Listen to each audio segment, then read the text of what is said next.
Tanong, paano mo malalaman kung ang pag-ibig na binibigay sa iyo ay peke? Galing sa manliligaw, galing sa boyfriend, galing sa girlfriend, galing sa kaibigan. At paano mo rin malalaman na yung pag-ibig na binibigay mo ay totoo or peke rin? Yan ang pag-uusapan natin ngayon.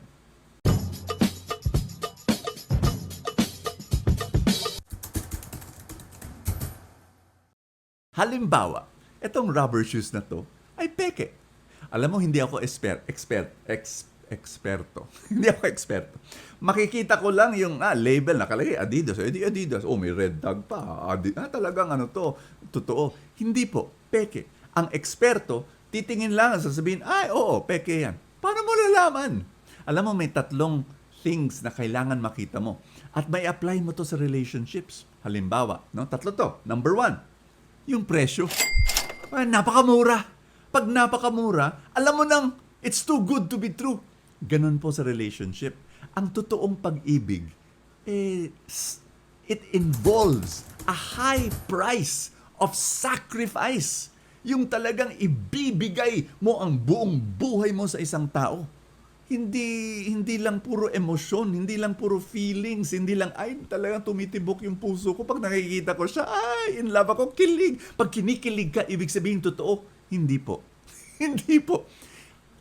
True love is about the high price of sacrifice. Pangalawa, ang isang expert, isang tingin lang niya, no? Pinakita ko to sa isang medyo eksperto sa sapatos. Isang tingin lang niya, sinabi niya, Brother Bo, stitching, mali. Stitching, isa lang. Alam mo, problema ito. Ang pag tumitingin tayo sa isang relationship, no?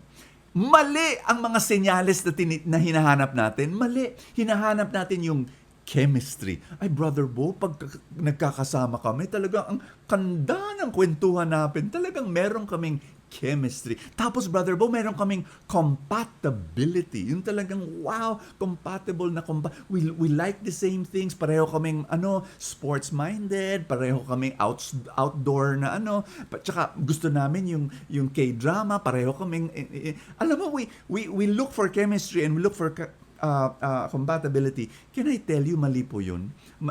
Hindi mali. Okay yun. Okay yung chemistry, okay yung compatibility. Pero kung gusto mong malaman kung ito ay totoo or fake, hanapin mo yung character. At yung character, faithfulness, kindness, responsibility, commitment, yung character, pinapakita lang to sa pamagitan ng consistent action. Consistent action, hindi sa kilig, hindi sa emotions, no? Yung emotions, okay lang yon.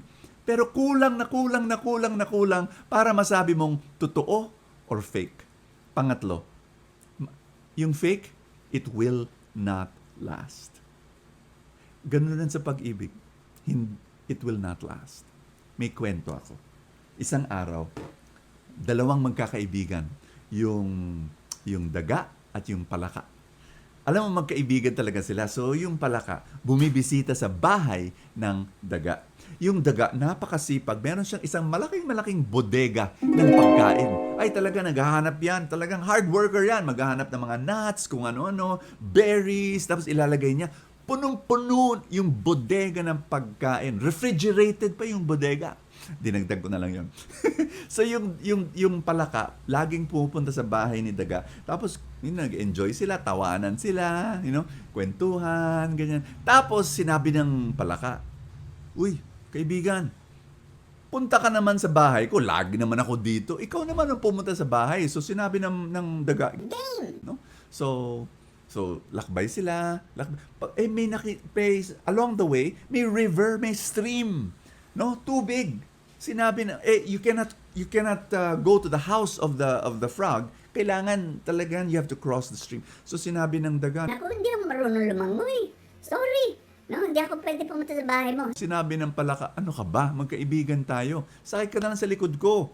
No? Lalangoy ako. So sinabi ng daga, Ay, oo nga pala. Thank you, ah. so sumakay siya sa likod. Doon siya na. So si palaka, swim. Habang nagsiswimming siya, isang napakamasamang idea ang pumasok sa kanyang isipan. Sinabi niya, nakikita niya yung bodega ng pagkain na punong-puno. Tapos sinabi niya, pag ako'y mag-dive dito, hindi marunong lumaoy yung sumasakay sa likod ko. Ayan na. Mamamatay siya.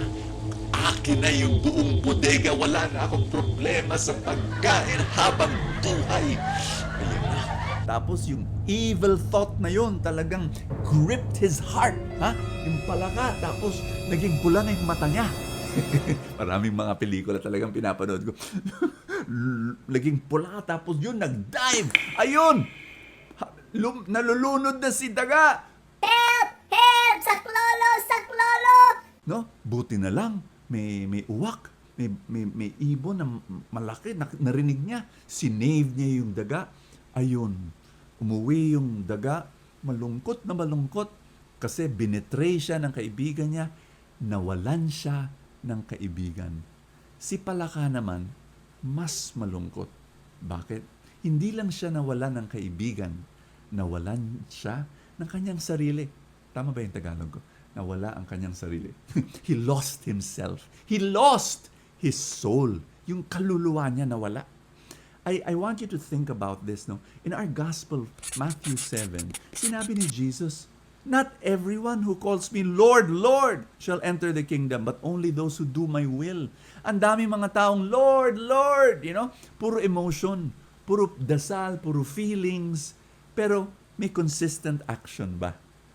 At yun ang hinahanap ni Jesus, totoong pag-ibig. Dasal tayo. In the name of the Father, and of the Son, and of the Holy Spirit. Lord, gusto namin maging totoo yung pag-ibig namin sa iyo. Hindi lang feelings. Okay naman yung feelings, Lord, di ba? Pero kulang na kulang. Kailangan ng consistent action. Lord, tulungan mo kami. Tulungan mo ako, Panginoon, para mahalin ka ng totoo.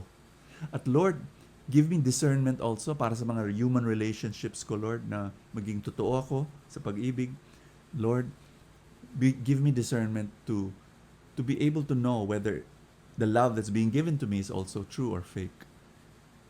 In Jesus' name, God bless you. In the name of the Father, and of the Son, and of the Holy Spirit. Amen.